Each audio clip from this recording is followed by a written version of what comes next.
buenas tardes a todos. Como ustedes saben, un poco para ir introduciendo en el tema, el procedimiento de selección viene a ser la segunda fase de todo el proceso de contratación y tiene fundamentalmente por objetivo seleccionar o elegir a la persona como persona natural o jurídica con la cual la entidad va a celebrar un contrato para que ese postor seleccionado le suministre un bien, le brinde un servicio, una consultoría o ejecute una obra, ¿no? Esa es fundamentalmente la finalidad que tiene esta segunda fase del proceso de contratación, la fase selectiva. Y como todos también sabemos, un poco recordando algunos temas generales, para los efectos de poder elegir o seleccionar a un proveedor, la normativa de contratación pública ha establecido lo que se denominan los métodos de contratación, ¿no? Estos métodos de contratación tienen dos grandes grupos. Un primer grupo está conformado por los procedimientos de selección y el siguiente grupo está conformado por otros métodos especiales. Dentro de los procedimientos de selección tenemos la licitación pública, el concurso público, la adjudicación simplificada, la subasta inversa electrónica, la selección de consultores individuales, la comparación de precios e inclusive normativamente se ha considerado como un procedimiento de selección la contratación directa, ¿no? Y dentro del otro grupo de otros métodos tenemos específicamente ahora vigente, en la norma vigente, tenemos lo que se denomina el catálogo electrónico de acuerdo marco, ¿no? Ese es un poco los medios a través de los cuales la entidad va a elegir a un proveedor para que ese proveedor elegido, como señalábamos anteriormente, le pueda brindar un bien, un servicio, una consultoría o ejecutar una obra. Muy bien. Ese procedimiento de selección, esa fase selectiva que tiene como elemento fundamental el procedimiento de selección, tiene un inicio y un término. El inicio se da con la convocatoria del procedimiento de selección, ¿no? Que viene a ser la formulación de la invitación que efectúa la entidad a todos los proveedores interesados en el mercado para que puedan participar en ese procedimiento. Y ahora, como regla general, como también ustedes saben, esos procedimientos de selección se convocan a través del SEAS, salvo la comparación de precios y la contratación directa, ¿no? Muy bien. Pero así como tiene un inicio, tiene un término. Y el término del procedimiento de selección se da ordinariamente, comúnmente, con la suscripción del contrato, con el perfeccionamiento del contrato, que debería ser el 100% de los casos, que es lo ideal, ¿no? Pero no es así. En la práctica, no el 100% de procedimientos de selección que se convocan no concluyen con el perfeccionamiento del contrato. En algunos casos, concluyen con la cancelación del procedimiento de selección, ¿no? Cuando se presenta alguno de los supuestos previstos en la normativa para cancelar el procedimiento, desaparece la necesidad, caso fortuito o fuerza mayor, o el presupuesto se designa a otra situación de emergencia, etc. ¿No? Esos son los supuestos que prevé la norma para cancelar. Cuando la entidad, por cualquiera de esas causas previamente establecidas en la norma, decide cancelar, decide dejar sin efecto un procedimiento de selección, ¿no? Esa es otra forma excepcional de culminar un procedimiento de selección. Y la tercera forma excepcional de culminar un procedimiento de selección es cuando la entidad no cumple con perfeccionar el contrato. Ha llevado a cabo todo un procedimiento de selección, ha otorgado la buena pro, inclusive se ha producido el consentimiento de la buena pro, pero no obstante ello, no se llega a perfeccionar el contrato. ¿Por qué? Porque la entidad no cumple con esa obligación. En algunos casos, ese incumplimiento de la obligación que tiene la entidad de perfeccionar el contrato se encuentra justificado por causas muy parecidas a la cancelación. ¿Cuáles son? Desaparece la necesidad, el presupuesto que estaba asignado a ese procedimiento se destina a otra por tema de prioridad presupuestal o recorte presupuestal, ¿no? Y por un mandato legal. Cuando hay una situación excepcional, cosa que solía ocurrir antes con frecuencia, ¿no? Ustedes recordarán que hace algunos años atrás, al año se emitían 2 o 3 decretos de urgencia a través de los cuales se declaraba medidas de austeridad. Y dentro de esas medidas de austeridad se prohibía la contratación de determinados bienes y servicios y por tanto podía afectar ese procedimiento, por lo cual ¿no? Había 3 supuestos, como señalaba, que justificaban la obligación de la entidad de perfeccionar el contrato. porque otros, distintos a los que he señalado, son ya decisiones arbitrarias que toman las entidades de no cumplir con su obligación de suscribir el contrato, no obstante que han llevado a cabo todo un procedimiento de selección que se entiende es para contratar un bien, un servicio, una obra que les va a permitir alcanzar las metas y objetivos por los cuales está vinculada. Entonces no se explica la razón por la cual en el último tramo del procedimiento no llegan a perfeccionar el contrato. Y esto se da con mucha frecuencia, bueno, y eso hay que llamar la atención, ¿no? Cuando fundamentalmente hay cambio de autoridades. Gobiernos regionales, gobiernos locales fundamentalmente, que el alcalde no quiere suscribir el contrato que viene de la administración anterior, sin mayor fundamento normalmente. Y ahí se evidencia una falta de continuidad en la gestión, ¿no? Por toda autoridad que asume un cargo debe pensar en la población, no en los intereses particulares. Y cuando piensa en la población se entiende que toda contratación que se lleva a cabo está directamente vinculada a atender las necesidades de la población, ¿no? Por tanto, en muchos casos, no en todos obviamente, pero en gran parte de los casos, no se entiende la razón por la cual arbitrariamente una autoridad decide no concluir, no perfeccionar el contrato cuando un procedimiento de selección deviene de una administración. Muy bien, ¿por qué estos antecedentes? Por lo siguiente, porque debe quedar claro para el tema que nos convoca, debe quedar claro que las formas como concluye el procedimiento son esas tres formas que hemos mencionado. O el perfeccionamiento del contrato, cuando se cancela el procedimiento, o cuando por causa imputable a la entidad, en algunos casos justificada o en otras injustificada, no cumple esta con perfeccionar el contrato. Por tanto, queda sin el procedimiento. Se culmina el procedimiento. En cambio, cuando estamos frente a la figura del desierto, no estamos frente a una forma de culminación del procedimiento. Se entiende más bien que no ha culminado el procedimiento de selección, ¿no? Y eso es importante que quede así claro, ¿ya? Es importante que quede claro que cuando estamos frente a una cancelación del procedimiento, no estamos frente a una forma de culminación del procedimiento. Se entiende más bien que hay la obligación, ¿no? Hay la obligación de la entidad que ha convocado ese procedimiento, que en primera instancia o en primera convocatoria se ha declarado desierto, de continuar con el procedimiento en una segunda convocatoria. ¿Ya? Eso es el primer concepto que debe quedar claramente para todos los participantes. Es importante también ustedes como operadores del tema de contratación pública que conozcan cómo es que ha ido variando el régimen de desiertos en la normativa de contratación. Tal como ustedes saben, la ley de contrataciones, la primera ley de contrataciones y adquisiciones del Estado fue la ley 26.850. Esta tuvo como vigencia un promedio de 10 años y durante toda su vigencia y con sus modificatorias, ese era el régimen de desierto en la contratación pública. Para que los que no saben tomen conocimiento. Para que vean cómo ha ido evolucionando este régimen de desierto. Cuando entró en vigencia la ley 26.850, y una licitación pública o concurso público se declaraban desierto, la norma en ese entonces te exigían que efectuaras una siguiente convocatoria, ¿no? De adjudicación simplificada. Y solo si es que la simplificada también se declaraba desierto, el presidente habilitaba para llevar a cabo una adjudicación de menor cuantía.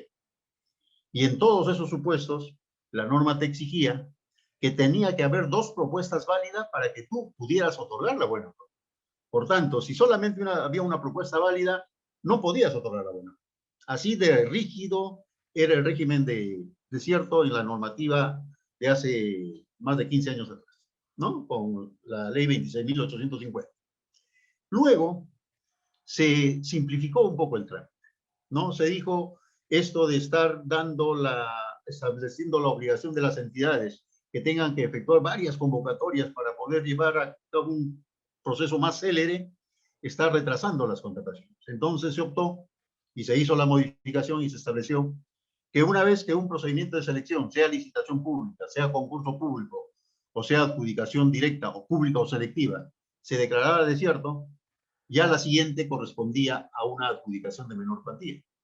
Y además, no solamente se cambió el tipo de procedimiento que inmediatamente tenía que hacerse en una segunda convocatoria, sino que además se flexibilizó más la exigencia, mientras antes, para otorgar en todos los procedimientos se establecía la obligación de tener 2 propuestas válidas. Ya con esa modificación, ¿no? Que se flexibilizaba directamente la segunda convocatoria a través de una menor cuantía, también se estableció que ya podías otorgar la buena pro con una sola propuesta. Vale. Fíjense qué cambio sustancial se dio, ¿no? Pero en todos estos antecedentes, como podemos ver, de los procesos más grandes, que son la licitación y el concurso público, va derivando a otros menos, menos extensos, más cortos, más abreviados plazos de duración.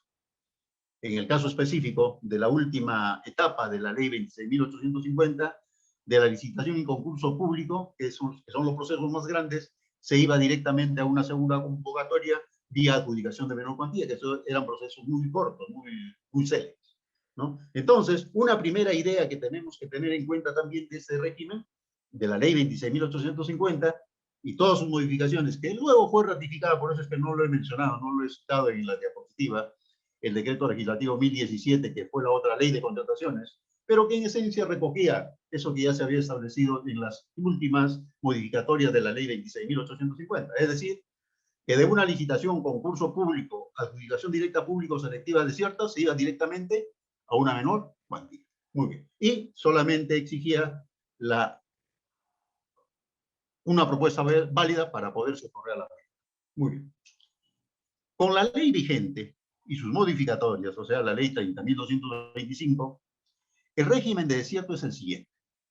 Hay una regla general que dice que en caso se declare desierto un procedimiento de selección, la siguiente convocatoria debe ser el mismo tipo de procedimiento de selección. La única excepción se establece para el caso de licitación y concurso público. Cuando una licitación o concurso público se declara desierto, la siguiente convocatoria debe ser una adjudicación simplificada. Y se mantiene, por tanto, el criterio de la normativa anterior de hace 20 años atrás. Ley 26.850, decreto legislativo 1017, ahora recogido en la ley 30.225 y sus modificaciones. ¿Cuál es ese criterio? Que de los procesos de mayor envergadura, de mayor duración, que son la licitación y concurso público, se pasa a un procedimiento de menor duración, de plazos más cortos. ¿Cuál es la idea fundamental? De no afectar la oportunidad de la contratación. ¿Ya? Esa es la idea fundamental, ¿no? Simplificar y dar la posibilidad de que la oportunidad de la contratación no se vea más afectada con lo que ya se ha afectado, habiéndose declarado desierto en primer lugar, o en la primera convocatoria, una licitación o concurso público, ¿no? Por tanto, la idea central, vuelvo a reiterar, que debe quedarnos, es que cuando se efectúa una segunda convocatoria de un proceso de la envergadura de una licitación o concurso público, pasa a una simplificada. ¿Qué significa eso? Que los plazos para la segunda convocatoria se reducen sustancialmente, porque obviamente, como ustedes saben, ¿no? Entre los plazos de una licitación pública y una adjudicación simplificada hay una diferencia sustancial, ¿no? Mientras que, por ejemplo, en una licitación o concurso público se establece como exigencia, dada la envergadura de la contratación, dado de los montos que están en juego, ¿no? Se establece que entre la convocatoria y la presentación de ofertas no puede haber un plazo menor de 22 días hábiles. De ninguna manera hay la posibilidad de reducir esos plazos. Y se entiende que esos plazos son razonables, porque da la posibilidad de que haya una mayor participación de proveedores, da la posibilidad que los proveedores conozcan de antemano las reglas de juego que rigen ese procedimiento y puedan preparar oportunamente sus propuestas. Esa es la idea fundamental de la licitación y concurso público. Y el plazo de 22 días se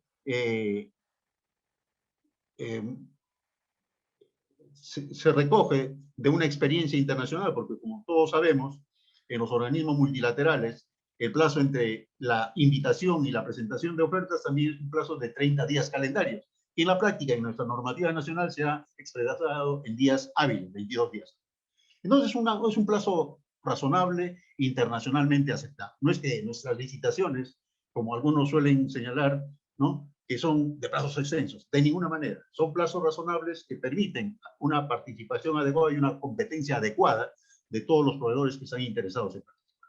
Muy bien. Entonces, la norma vigente también, al igual que sus antecedentes, la idea es que la segunda convocatoria se traslade fundamentalmente a un procedimiento de plazo de duración menores, ¿no? Una simplificada, como ustedes saben, son plazos muy cortos, ¿no? Hay un plazo para presentar consulta de observaciones, otro para absolverla, y luego entre la integración y la presentación de oferta un plazo mínimo de 3 días, pero son cortísimos, a diferencia de la licitación y concurso, ¿no? Entonces, la idea fundamental es que al pasar de un proceso de mayor envergadura, como es la licitación y el concurso público, a una simplificada, la idea fundamental es trasladarse a un procedimiento de plazos menores, fundamentalmente.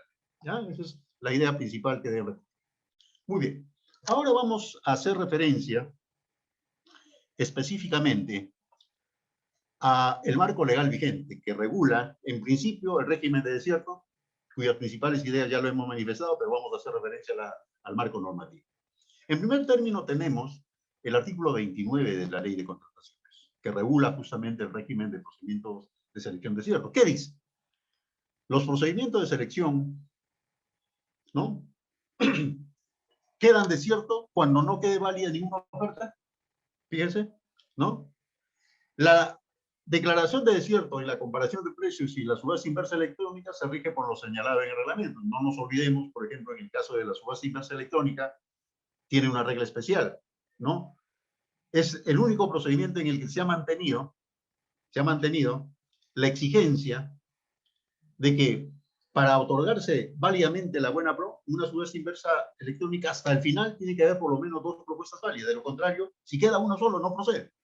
En cambio, en los otros procedimientos, licitación pública, concurso público, selección de consultores individuales, ¿no?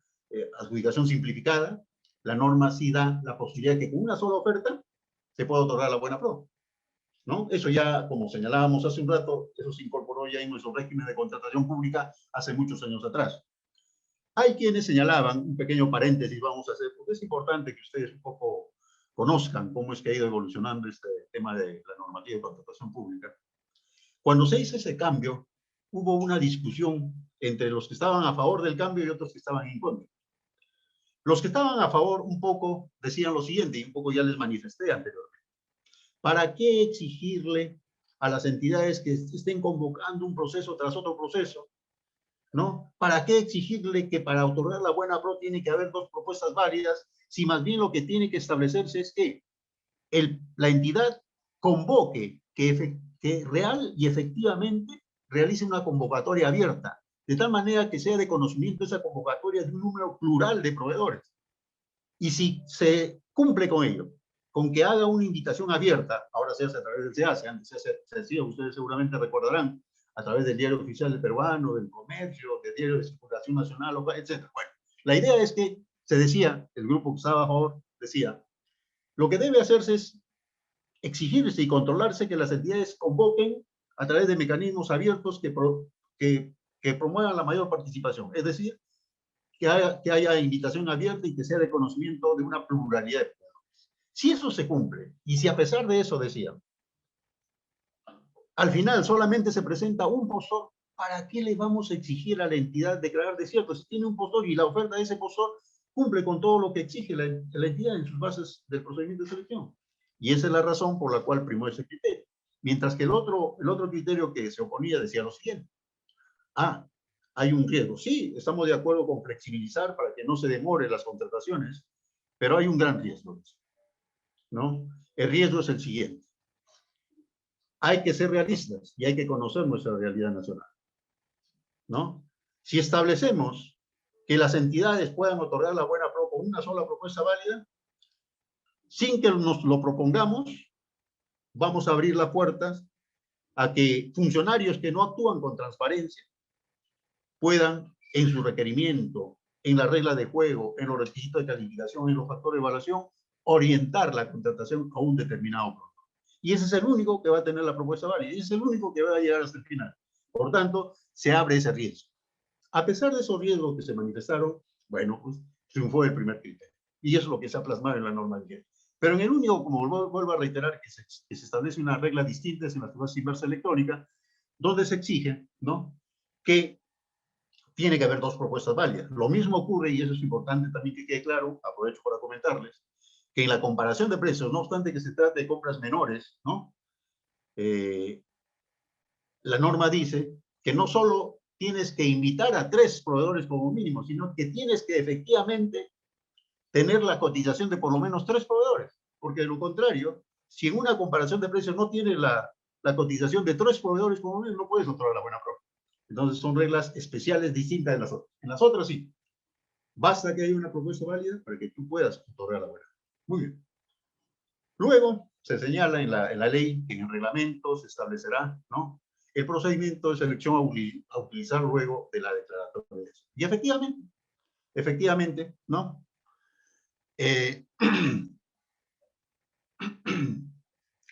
Efectivamente se señala en el reglamento cuál es la regla que debe, cuál es el procedimiento. Y señalamos anteriormente que la regla general es que vas a convocar el mismo procedimiento, salvo cuando el proceso que has convocado inicialmente es una licitación o concurso público. Ahí sí, la norma expresamente, como ya lo hemos señalado en diapositivas anteriores, te dice que tienes que convocar una adjudicación simplificada. Adicionalmente, se establece esta regla que justamente sirve para el análisis que vamos a hacer más adelante, ¿no? El numeral 65.2 del artículo 65 del reglamento dice lo siguiente: cuando un procedimiento de selección es declarado desierto total o parcialmente, el órgano que se encarga del procedimiento, puede ser el comité de selección o el órgano encargado de las contrataciones, ¿no?, debe emitir un informe al titular de la entidad o al funcionario a quien se haya delegado la facultad de la aprobación del expediente, en el que se justifique y evalúe cuáles fueron las causas que no permitieron la conclusión del procedimiento, debiéndose adoptar las medidas correctivas antes de convocar nuevamente. Dichos informes deben estar registrados en este caso. Esto es relevante, ¿no?, porque tiene que analizarse qué ha pasado. No obstante que el área usuaria, el órgano encargado con los actos preparatorios se han tomado su tiempo, han elaborado el expediente de contratación, luego han plasmado en las bases del procedimiento de selección, han convocado, y a pesar de eso, una primera situación, no hubo ningún proveedor que se ha registrado en el procedimiento de selección. ¿Qué ha pasado? ¿Por qué no se han registrado los proveedores? Seguramente estoy estableciendo algunas exigencias que no pueden cumplir. No he tenido en cuenta la información en la indagación de mercado respecto de eso. Probablemente sea ello. Segunda situación. Sí se han registrado participantes. Inclusive han presentado ofertas. Pero al final lo es eliminado a todos. Ya sea porque a todos no le admití su oferta, ya sea porque probablemente habiendo superado ese primer control de admisión, luego la evaluación, ya en la calificación todos fueron descalificados. Entonces yo como órgano encargado o comité de selección que estoy a cargo del procedimiento de selección, tengo que evaluar qué ha pasado, qué ha ocurrido. De tal manera que en mi segunda convocatoria no ocurra lo mismo, ¿no? Muy bien, eso es importante tener en cuenta. De otro lado, el numeral 65.3 de ese artículo 65 del reglamento señala lo que ya hemos indicado anteriormente. Cuando los procedimientos de selección se declaren desiertos, la siguiente convocatoria se efectúa siguiendo el mismo procedimiento de selección. Eso aplica para una simplificada convocada en primera instancia, la segunda es una simplificada, ¿no? Una selección de consultores individuales convocada en primera instancia declarada desierta, la segunda es una selección de consultores individuales. Una subasta inversa convocada en primera instancia se declara desierto, la segunda es una subasta inversa. Una comparación de precio igual, ¿no? Muy bien. En cambio, cuando estamos frente a una licitación o concurso público que se convocó en primera convocatoria, la siguiente será necesariamente una simple.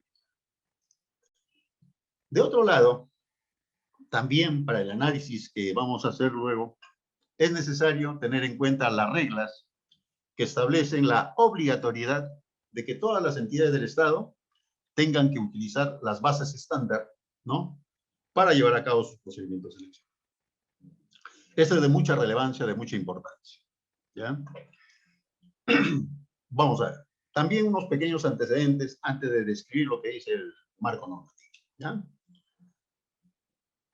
De los cerca de 500 participantes, seguramente muchos de ellos tienen gran experiencia, tienen tiempo ya en el tema de contratación pública, y ellos se recordarán que antes de fines del 2007, en el Perú no existían bases estándar, ¿no? En el Perú no existían bases estándar, pero sí ya existía el SEACE, porque el SEACE empezó a operar a partir de enero del 2005.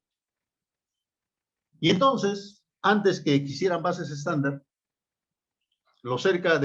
ahora son cerca de 3.000 entidades, que llevan a cabo sus procedimientos de selección sujetos a la ley de contrataciones, en esa época eran 2.700, 2.600 entidades, cada entidad hacía, como se dice, a su saber y entender las bases de sus respectivos procedimientos. Pero cuando ya empezó a operar el SEACE, ya había posibilidad de acceder a la información, ¿no? Porque como todos saben, desde que se convoca el procedimiento de selección, ya está. Uno de los primeros documentos que se publica en el SEACE son las bases, ¿no? Muy bien. Pero el 2005, que empezó a operar el SEACE, enero de 2005, no había todavía bases estándar. Entonces, ¿qué ocurría? Ocurría que las entidades que tenían menor experiencia o que no tenían gran experiencia en llevar a cabo procedimientos de selección, lo único que hacían, buena práctica, no en su totalidad, pero buena práctica, simplemente era bajar bases del SEACE y hacer la suya. Y yo recuerdo anecdóticamente un hecho relevante, ¿no? Ocurrió en ese entonces que una municipalidad X, no voy a decir el nombre, tenía recursos presupuestales y quería hacer una carretera, ¿no? De acuerdo a su competencia. ¿Y quién mejor en la experiencia de carreteras que Provías, ¿no? Y entonces lo que hizo, o del MTC, Ministerio de Transporte, Provías. Entonces lo mejor que seguramente hicieron los amigos del comité de selección de esa municipalidad es ingresar al SEACE, los procesos convocados por MTC Provías y bajarse las bases de Provías, ¿no? Y hacer las suyas, ¿no? Porque ya se entiende que tiene mayor experiencia, mayor personal, con mayor capacidad, etcétera, etcétera, ¿no? Entonces lo que hizo esa municipalidad es copiar las bases de MTC de Provías y hacer las suyas. Tanto las hizo suyas que no tuvo el cuidado. En esa época ustedes recordarán que había la presentación de ofertas en acto público, cuando era licitación o concurso público o adjudicación pública directa, ¿no? Tenía que presentarse por acto público. Y entonces debían consignar el lugar donde debían presentar las ofertas. Y resulta que presentaba, y en otras partes de la base, el lugar donde tenía que presentar la oferta era una dirección que correspondía al Ministerio de Transportes y Comunicaciones. Habían omitido hacer esa corrección. Entonces, este hecho anecdótico que les cuento es un poco para graficar cómo era la situación de las bases en esa época. Hasta que a finales del 2007, comienzo del 2008, empezó a utilizarse las primeras bases estándar aprobadas por el ex consultor, ¿no? Esto ayudó bastante, un poco al tema operativo, al tema de elaboración de las bases. En esa primera versión de las bases era un solo cuerpo, no había como ahora una sección general o una sección específica, era un solo cuerpo, ¿no? Que empezaba a establecer las reglas del respectivo procedimiento de selección. Luego hubo un segundo momento donde ya se separó, ¿no? Más o menos estoy hablando de 2011, 2012, donde ya las bases estándar más o menos son los antecedentes de lo que ahora tenemos. Una sección general, una sección específica. La sección general, como hasta ahora, era inmodificable. Lo que sí podías adaptar es la sección específica, porque eso tenías que adecuarlo al procedimiento de selección, al objeto del procedimiento de selección respectivo. No, muy bien. Entonces, ¿qué ocurrió? ¿Qué ocurrió? ¿No? La idea en ese entonces era, como decíamos, establecer una sección general y una sección específica. En esa sección específica eran las reglas que correspondían al respectivo procedimiento de selección, ¿ya? Y la proyección, y yo que siempre lo he venido anunciando hace muchos años atrás, porque eso fue lo que se planificó desde esos años, del 2007, 2008 para adelante, que ahora se están haciendo realidad, y ustedes ya son testigos de ello y ya lo van a poner en práctica en muchos casos. Ahora hay bases estándar que se va a trabajar directamente en el SEACE, ¿no? Donde obviamente los parámetros ya son utilización de formularios, de formatos, etc. Entonces está evolucionando el uso de bases estándar, ¿ya? Pero lo importante, luego de este paréntesis que hemos hecho de los antecedentes, cómo ha ido evolucionando así a grandes rasgos, ¿qué es lo que se establece respecto de las bases estándar? El artículo 47 del reglamento señala que los documentos del procedimiento de selección son las bases, las solicitudes de expresión de interés, ¿no? Las solicitudes de cotización en la comparación de precios, los cuales se utilizan atendiendo al tipo de procedimiento de selección. El comité de selección o el órgano encargado de las contrataciones según corresponda elabora los documentos del procedimiento de selección a su cargo utilizando obligatoriamente los documentos estándar que aprueba el OCDE y la información técnica y económica que tiene como insumo para elaborar los documentos del procedimiento el expediente de contratación. La directiva respectiva de bases estándar, ¿no?, establece que el OCDE aprueba los documentos estándar que utilizarán obligatoriamente las entidades cuando elaboren los respectivos documentos del procedimiento de selección. Y esta directiva, específicamente haciendo referencia al contenido de las bases, tal como señalábamos hace un rato, señala, ¿no?, que las bases y solicitudes de expresión de interés contienen una sección general que contempla las reglas de procedimiento y de ejecución contractual aplicables a todo procedimiento de selección previstos en la normativa de contratación pública.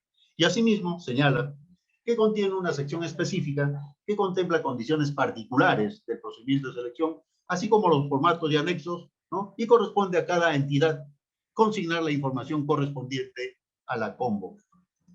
Muy bien. Se reitera la obligatoriedad, vuelvo a reiterar, ¿no?, de que las entidades del Estado tienen que utilizar las bases estándar en función al tipo de procedimiento y al objeto de la contratación. Y aquí, en ese numeral 7.3 de la directiva, se señala que las entidades, ¿no?, están prohibidas de modificar la sección general, ¿no? Están prohibidas de modificar la sección general, siendo causal de nulidad del procedimiento incluso. Ya hay una prohibición expresa. En cambio, en el caso de la sección específica, ¿qué dice esta directiva? Esta debe ser modificada mediante la incorporación de la información que corresponde a la contratación en particular, según las instrucciones previstas en cada sección. Y eso es importante tener en cuenta. Muy bien, vamos a continuar. Otro aspecto que debe tenerse en cuenta, porque no nos olvidemos, el planteamiento que se ha propuesto, el tema planteado es cuáles son las reglas que deben aplicarse, ¿no?, en una adjudicación simplificada derivada de una licitación o concurso público. Por eso estamos haciendo referencia a todas esas normas que puedan tener incidencia en ese análisis. El artículo 49 del reglamento de la Ley de Contrataciones, que ha sido modificada el año pasado, a fines del año pasado fue modificada, y se establece cuando en los procedimientos de selección de adjudicación simplificada para la contratación de bienes y servicios en general se incluye el requisito de calificación de experiencia del postor en la especialidad, la experiencia exigida a los postores que acrediten tener la condición de micro y pequeñas empresas o los consorcios conformados en su totalidad por estas no podrá superar el 25% del valor estimado. Por tanto, si en una adjudicación simplificada, vamos a poner ejemplo, el valor estimado es 380.000, como regla general para acreditar la experiencia, ¿no?, puede establecerse ese monto o un monto mayor, según las reglas que se establezcan, para acreditar la experiencia y la especialidad. Pero para el caso específico de las micro o pequeñas empresas o los consorcios conformados en su totalidad por ese tipo de empresas, lo cual debe haber sido acreditada adecuadamente en su oferta, no podrá exigírsele que acredite más del 25%. En el ejemplo que hemos dado, ¿no?, el 25% de 380.000 es 90.000. Más de 90.000 no puede exigírsele acreditar la experiencia. Por tanto, cuando acredita 90.000, tendrá que considerarse que cumple con el requisito de calificación. A eso se refiere. Ese es el beneficio específico que se ha establecido en ese artículo 49 para las micro y pequeñas empresas, pero cuando se trate de una adjudicación simplificada. De igual manera, el numeral 51 del artículo 50 del reglamento, que regula los documentos del procedimiento, en el literal G dice: en los procesos de adjudicación simplificada, a los postores que tengan la condición de micro y pequeña empresa, o a los consorcios conformados en su totalidad por estas, y a su solicitud, se les asigna una bonificación equivalente al 5% sobre el puntaje total obtenido, siempre que acredite tener tal condición otorgada por la autoridad competente. Otro beneficio a favor de las micro y pequeñas empresas. ¿Pero está prevista en qué caso? En los procesos de adjudicación simplificada. Muy bien. Otro beneficio específico que se ha establecido en función, ¿no?, a las prestaciones que se ejecuten fuera de Lima y del Callao. El artículo 50 del reglamento, específicamente en el literal F, señala lo siguiente. Tratándose de la contratación de servicios en general, consultoría y obras que se presten o ejecuten fuera de la provincia de Lima y el Callao, cuyo valor referencial o estimado no supere 200.000 soles, para la contratación de servicios en general y consultoría, y no supere los 900.000 soles, en el caso de obras, a su solicitud del postor se le asigna una bonificación equivalente al 10% sobre el puntaje total obtenido por postores con domicilio en la provincia donde presta el servicio o se ejecuta la obra, o en las provincias colindantes, sean o no pertenecientes al mismo departamento o región. El domicilio es el consignado en la constancia de inscripción en el RN. Esas son las condiciones para otorgar esta bonificación. Muy bien. Hay otra regla que también vamos a tener en cuenta para el análisis correspondiente, y está previsto específicamente en el artículo 74 del reglamento, que regula cómo se resuelve el empate en una licitación pública o en un concurso público. Y se señala en este artículo 74, ¿no?, cuando el objeto de la contratación se trata de bienes, servicios u obras, en el supuesto de que dos o más ofertas empaten, ¿no?, la determinación del orden de prelación se efectúa directamente a través de sorteo. Nada más, eso es lo que dice la norma. Volvemos a tener en cuenta cuando se trata de licitación o concurso público y el objeto contractual sea bienes, servicios o ejecución de obras. Por su parte, el artículo 84, que regula la contratación de consultoría, no nos olvidemos que en el caso de bienes, servicios y obras se presenta una sola oferta, un solo sobre, por decirlo de alguna manera, un cablecero electrónico. En cambio, en la consultoría se presenta oferta técnica y oferta económica. Muy bien. El artículo 84 justamente del reglamento regula cómo se resuelve el empate cuando se produce este empate, valga la redundancia, en un proceso, un concurso público cuyo objeto es la contratación de una consultoría. Y en ese caso se sigue el siguiente orden de prelación en forma estricta. En primer lugar, al postor que haya obtenido el mejor puntaje técnico, o sea, en la oferta técnica, y si a través de ello no se puede solucionar, a través de eso. Muy bien. Y por su parte, en el caso de adjudicaciones simplificadas, que es lo que regula el artículo 91 del reglamento, ¿cuáles son las reglas para solucionar el empate? Dice, tratándose de bienes, servicios en general y obras, ¿no?, en el supuesto que dos o más ofertas empaten, la determinación del orden de prelación de las ofertas empatadas se efectúa siguiendo estrictamente el siguiente orden de prelación. Y aquí viene, por ejemplo, un tratamiento especial para las micro y pequeñas empresas integradas por personal discapacitado o a los consorciados conformados en su totalidad por estas empresas, siempre que acrediten tener tales condiciones de acuerdo a la normativa de la materia. O, segunda alternativa, las microempresas y pequeñas empresas o consorcios conformados en su totalidad por estas, siempre que acrediten tener tal condición de acuerdo a la normativa de la materia. Si no resulta de aplicación en estos beneficios, cualquiera de estos dos primeros supuestos, la última es a través del sorteo, ¿no?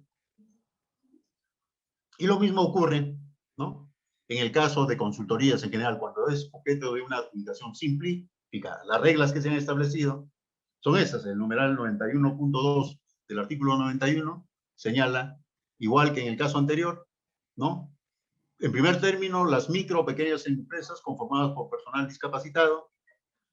Segunda alternativa, las micro o pequeñas empresas o consorcios conformados en su integridad por estas que hayan acreditado adecuadamente en condición de micro o pequeñas empresas. De lo contrario, si no hay ninguna micro que haya llegado al final, el postor que ha obtenido el mejor puntaje técnico, o si ellos tampoco resultan, han empatado de todo, ¿no?, a través del sorteo. Muy bien. Esas son las normas que hemos, y finalmente vamos a hacer referencia a todas las normas que de alguna manera establecen algún beneficio para luego hacer el análisis correspondiente. ¿Ya?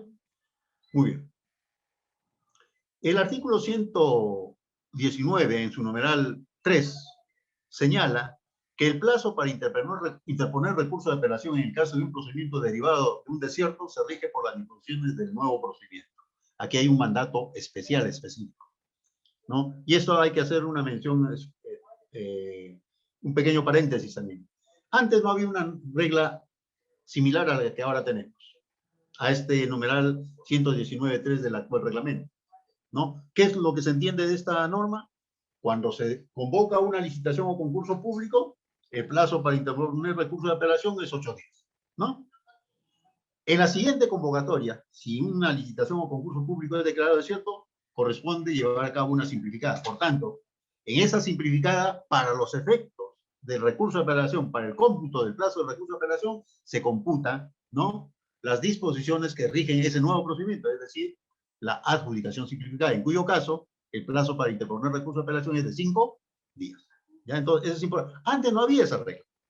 Y entonces se generaba una diversa interpretación y decían que si bien se ha convocado una licitación o concurso público y se ha reducido el plazo convocándose una simplificada o una menor cuantía en ese entonces, en realidad, para no afectar el derecho del impugnante, debe mantenerse el mismo plazo de 8 días que estaba previsto para la licitación y concurso público, ¿no? Y entonces se generaba una discusión. Como eso generaba discusión, se tuvo que dar una solución normativa. Y la solución normativa es la que tenemos ya a la vista, ¿no? Es clara y contundente y señala que, si bien en la primera convocatoria fue una licitación o concurso público, en la siguiente es una simplificada y, por tanto, para el caso específico de computar el plazo para apelación, es el que corresponde a una simplificada. En este caso, ya no los 8 días, sino los 5. Y finalmente, otro beneficio que está previsto en la normativa para las micro o pequeñas empresas es para el caso específico, ¿no?, de la garantía de fiel cumplimiento. Como ustedes saben, la garantía de fiel cumplimiento, en principio, la forma en que debe presentarse la garantía de fiel cumplimiento como requisito para la suscripción de contrato es vía la forma de carta fianza o póliza de caución, de acuerdo a cómo se haya establecido en las bases del procedimiento, ¿no? ¿Y en qué casos corresponde este beneficio para las micro o pequeñas empresas? En los contratos periódicos de suministro de bienes o de prestación de servicios en general, así como en los contratos de consultoría, de ejecución y consultoría de obras que celebren las entidades con micro y pequeñas empresas, ¿no? Estas últimas pueden otorgar el 10% mediante autorización de que se le retenga de los pagos que tenga que efectuar la entidad. Y para el caso específico de obras, además, se establecen algunas condiciones adicionales. ¿Cuáles son esas condiciones adicionales? Que el procedimiento de selección en el cual se derive esta ejecución de obras devenga de una adjudicación simplificada. Pero eso no es la única condición, sino que además el plazo de ejecución de la obra sea igual o mayor a 60 días calendario y el pago a favor del contratista considera al menos 2 valorizaciones. Muy bien. Estas son algunas de las reglas que están previstas y que tienen relación con el tema que vamos a discutir a continuación. La regla general, hemos dicho, por eso puse énfasis al inicio de la exposición, que debe quedar claro, ¿no? Que debe quedar claro. La regla general es que deben mantenerse las mismas condiciones de la licitación pública, ¿no? Y, por ejemplo, los requisitos de calificación y otros. Le puse énfasis cuando dijimos que en la idea fundamental de cambiar de una licitación o concurso público a una simplificada es reducir los plazos que dura el procedimiento de selección.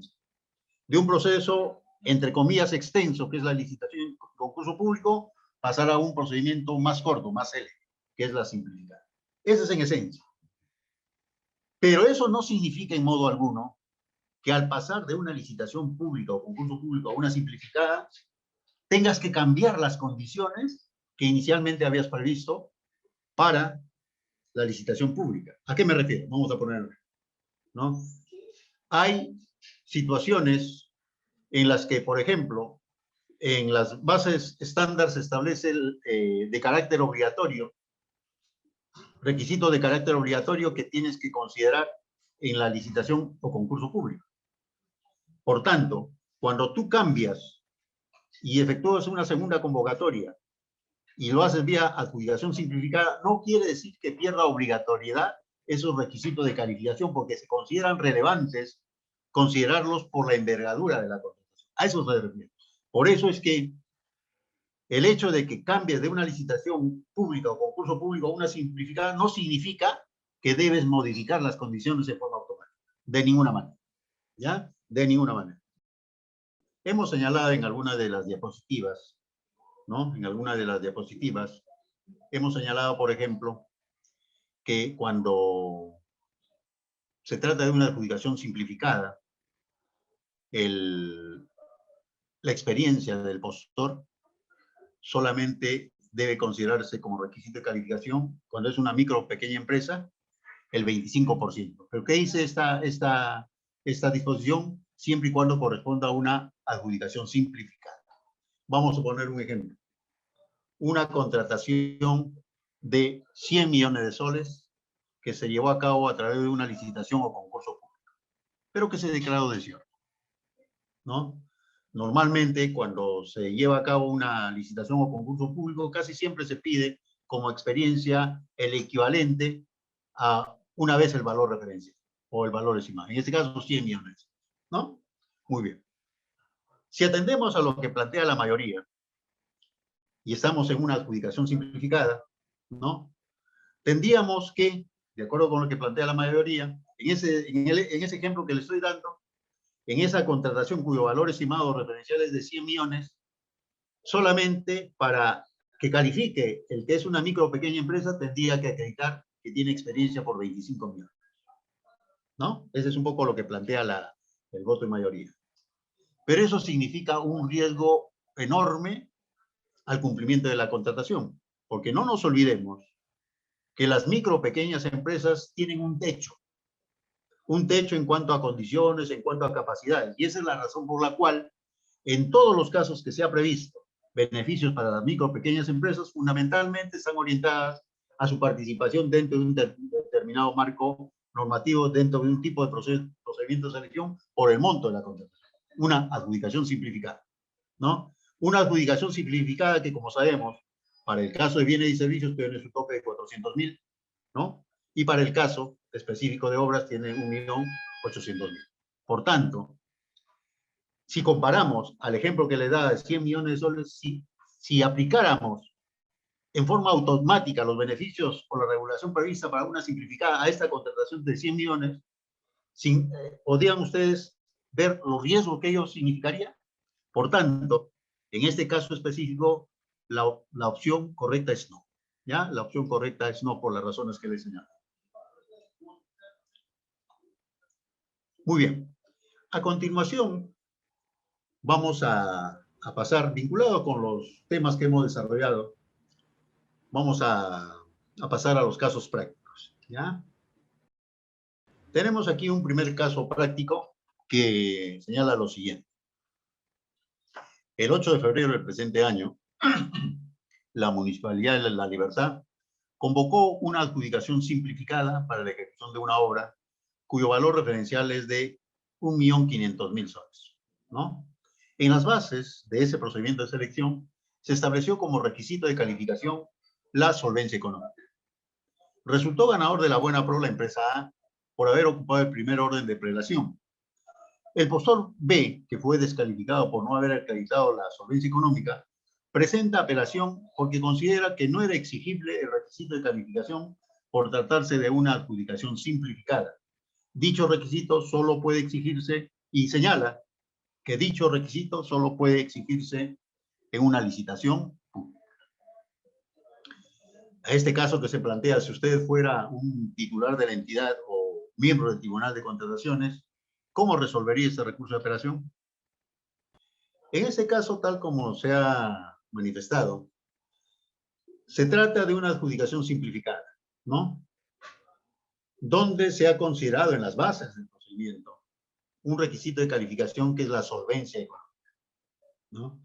Y en mérito a esa regla de juego que estaban establecidas en las bases, se obtuvo un resultado, resultando ganador de la buena pro la empresa A, ¿no? Que obviamente, seguramente, acreditó la solvencia económica correspondiente en la forma que se haya previsto, y por eso es que luego se le otorgó la buena pro, porque aprobó los requisitos de calificación. En cambio, la empresa B fue descalificada, porque no cumplió una regla que estaba establecida en las bases. ¿Qué establecía las bases? La base establecía que tenía que acreditarse ese requisito de calificación que era la solvencia económica. Entonces, el postor, frente a esa situación, él presenta un recurso de apelación. ¿no? Él considera que no debió descalificarse porque él dice que, de acuerdo a la normativa, ¿no? En las adjudicaciones simplificadas no debe considerarse como requisito de calificación la solvencia económica, que eso solamente está previsto para las licitaciones públicas. Muy bien. Entonces, ¿qué ocurre aquí? Él está cuestionando la decisión del comité de selección de haberle descalificado. Efectivamente, tiene legitimidad para impugnar esa decisión que él considera arbitraria y que considera ilegal, ¿no? No obstante que el comité se ha basado estrictamente en la regla de juego que requieran ese procedimiento, que eran las bases del procedimiento de selección, ¿no? Porque en las bases del procedimiento de selección se estableció que se había incorporado el requisito de calificación de solvencia. Muy bien. Entonces, no puede, y directamente, si se hace el análisis de la impugnación presentada, el postor B no está cuestionando el contenido de las bases, no está cuestionando, porque ahí sí, como dice un grupo de participantes, podría declararse improcedente el recurso, pero el cuestionamiento no está dirigido a las bases, sino que él considera que es arbitraria, es ilegal la decisión adoptada por el comité al momento de descalificarla, porque él considera que no debió acreditar la solvencia económica como requisito de calificación. Y aquí se evidencia, ¿no?, que hay una causal de nulidad del procedimiento, porque se ha incorporado un requisito de calificación contraviniendo la norma, ¿no? Desde el nacimiento, el procedimiento ya estaba muerto. ¿Por qué? Porque, como todos sabemos, el reglamento de la ley de contrataciones señala que el requisito de calificación de solvencia económica solamente se puede establecer en las licitaciones públicas, no en las adjudicaciones simplificadas. Por tanto, las bases de este procedimiento ya contienen una disposición contraria a la normativa, ¿no? Y al contener una disposición contraria a la normativa, es un defecto, un vicio de nulidad que no puede ser subsanado, no puede ser, conservado, porque es transgresión abierta a la normativa. Por tanto, aquí lo que correspondería en stricto sensu sería declarar la nulidad del procedimiento. Segundo caso. El 27 de enero del 2021, el Gobierno Regional Independencia convocó una adjudicación simplificada en segunda convocatoria, derivada de una licitación pública, ¿no?, cuyo valor referencial es de 40 millones de soles para la ejecución de una obra. Se otorgó la buena pro a la empresa ganadora, que ocupó el primer orden de prelación luego del sorteo, ¿no? Se entiende que todos obtuvieron el mismo puntaje, porque hubo un sorteo. En segundo lugar quedó la empresa perdedora, que interpuso recurso de apelación, señalando que debió ocupar el primer orden de prelación por su condición de MIPE, dado que le correspondía la bonificación del 5% que señala el artículo 50 del reglamento y, por tanto, le corresponde la buena. ¿Ya? Aquí lo que está señalando es que, al amparo de lo establecido en el artículo 50 del reglamento, él reclama que se le otorgue la bonificación del 5%, ¿no?, argumentando que el procedimiento que se ha convocado es una adjudicación simplificada y que, por tanto, al ser una adjudicación simplificada la que se convoca, en la que está participando, perdón, y al ser la empresa una micro o pequeña empresa, le corresponde esta bonificación del 5%. ¿Qué opinan? ¿Cómo resolverían este recurso? Que quede con claridad lo siguiente, y eso creo que lo dijimos al momento de absorber una de la segunda o la tercera pregunta que formulamos ante los casos. El hecho de que se efectúe una segunda convocatoria vía adjudicación simplificada no significa que se apliquen en forma automática los beneficios que en este procedimiento de selección se prevén en este caso, por ejemplo, para las pequeñas o microempresas. Porque hemos señalado que el beneficio para las micro o pequeñas empresas tienen unas condiciones. Una de esas condiciones es que tengan un techo, un tope, en cuanto al monto de la contratación, ¿no? En este caso, estamos frente a una contratación en segunda convocatoria de una simplificada, pero derivada de una licitación pública o concurso público, ¿no? Y que, por tanto, ese beneficio del 5% solo está previsto cuando la adjudicación es desde inicio. La adjudicación simplificada es desde la primera convocatoria, no cuando se trata de una adjudicación simplificada derivada como en el presente caso. Por tanto, ¿no? En la presente opción, el resultado sería literal la alternativa infundada de recursos. Muchas gracias por su participación. Siempre con el pueblo. Gobierno del Perú.